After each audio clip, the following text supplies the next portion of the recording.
कौन सी आनुवंशिक बीमारी है, मतलब जेनेटिक डिजीज कौन सी है? मधुमेह। मधुमेह जेनेटिक डिजीज है। रक्त अल्पता, एनीमिया निम्नलिखित में से किस विटामिन की कमी से होता है?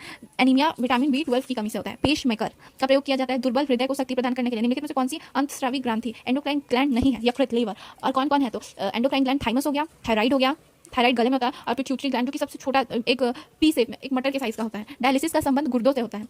गोइटर किस ग्रंथि के बढ़ने के कारण होता है? थायराइड के बढ़ने के कारण गोइटर, जिसे हम घेघा रोग भी कहते हैं। किस प्रकार की दृष्टि दोष के लिए उत्तल लेंस यानी कॉन्वेक्स लेंस का उपयोग होता है? हाइपरमेट्रोपिया, दूरदृष्टि के लिए। और मायोपिया के लिए कॉनकेव लेंस का यूज होता है।